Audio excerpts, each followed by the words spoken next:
Hello family and welcome to another video. Today I am prepping to teach two children's yoga classes. The children are somewhere between the ages of 3 and 5. I wanted to take you along with me just to show you my prep and how I do things and why I do things the way that I do them.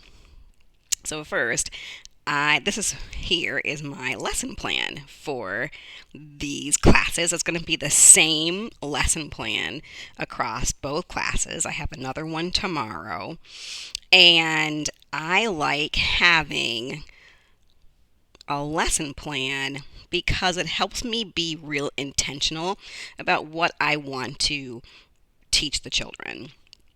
I believe in thematic based practices when it comes to teaching yoga to kids. Now, I don't make lesson plans for adults. There, I kind of wing it more based on what I think they need or what they would like from me. But with children's yoga, I like to be even more intentional about what lessons through yoga that I want to share with them. And a lot of them too are based on what their teacher would like. And she's fine with anything. So this January, the theme is I Believe I Can, and it's a book focused class, which I'll talk about later. So I always write down my beginning, my centering, my warm up, my breathing, and just all the rest. I like to take the lesson plan with me, not because I refer to it all the time, because I hardly ever do, but I like just to have it and tuck it inside my bag here, where I carry all my stuff. I don't know, it's like carrying that energy of the intentionality with me. If you want to learn more about lesson plans, or if you want to check out my lesson plans, because I have a ton of them, let me know in the comments and we can talk about that. So, I'm also bringing this. This is, I believe it's pronounced a Hoberman or Obermann sphere.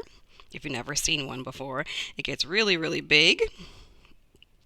It's pretty big and it gets really small. So I'm going to use this to teach breath work.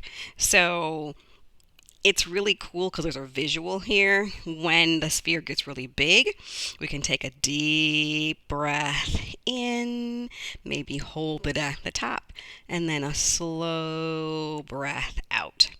I can also teach them different rhythms of breath, where we might take a normal breath in and a slow breath out, or the opposite. I also like to teach full body breathing, where we make our bodies really small like a seed. Basically, it's child pose.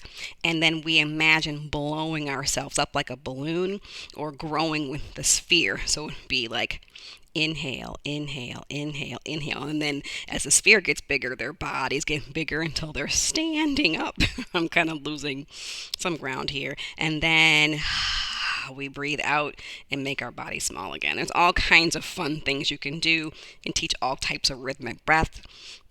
My purpose for this is because I've learned that just being around, first of all, everybody is kind of stressed out right now. There's a lot going on. And even though children may not exhibit that stress, they are still experiencing it. They can feel it from the adults in their lives. They can feel it from the environment, and they are holding that stress in their bodies. And one of the most powerful things that we can teach kids is breath awareness and how they can, in appropriate ways, control their breath. So I'm really focusing a good part of the class, and our classes are 30 minutes, on this in a variety of different ways, and then we talk about what it feels like. So we do the breath, and then we pause to feel.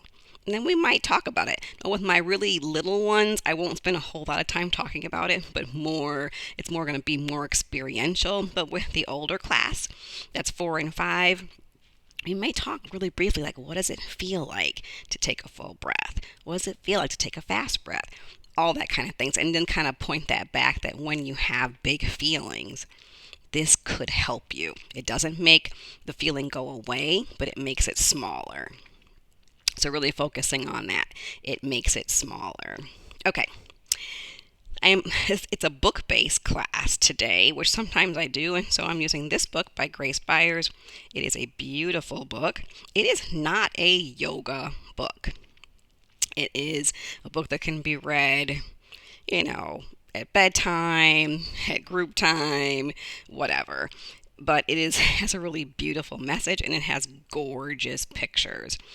And if you are interested in to see how I choose books for yoga class, let me know. Sometimes they're really literal, where they are actually yoga books, where you open the book and there's yoga poses in it and you do the poses with the book. This is not one of those. This is more conceptual. And so I read the book and sort of plan potential poses to do with the pages. There are some pictures in there, like the pictures of butterflies, where we can say, oh, we noticed butterflies, let's do butterfly pose. But most of the pages in here, I've sort of planned the poses based on the message and the feeling. So if you really want to know more about how I do that, and I am really specific about what kind of books I choose, because not all picture books work. Let me say that again, not all picture books work. Let me know. But I'm going to be using this one, and also I like it because there are beautiful affirmations, and we will say the affirmations a few times, like I believe I can. There's other ones like I am brave, and I am, I forget another one, but I am brave was a big one. There's another one in there that they like to say. So this is going to be sort of that pose part of the class, the asana part of the class. And then at the end, we always have a walking meditation. This was not my idea, but I can't remember the name of the teacher that I learned this from. But this is my wand, and at the end of every class, we have a silent walking meditation that's led by one of the children, and it's called Prince or Princess Tiptoe. And one child gets to hold the wand, and everyone's quiet, and that child comes and taps the shoulder of each of their friends, and then they stand up and they follow the leader and do this sort of silent meditative walk all around the classroom. And then they come back just as silently and they sit, and then we take a few breaths, and then we end class. So this is, and the whole thing takes about 30 minutes, and yeah, that's what I'm doing today for class. If you are interested in more videos like this, please let me know. I'm happy to share them. And again, if you want, more resources on how to pick books specifically for children's yoga classes, or the process of maybe going through creating a lesson plan for your classes, let me know, because I would love to put together a nice little resource for you. All right, until then, family, I will see you soon, and I will say goodbye. Peace. Thanks for watching, and please share this with anyone that might find it helpful or useful. Bye.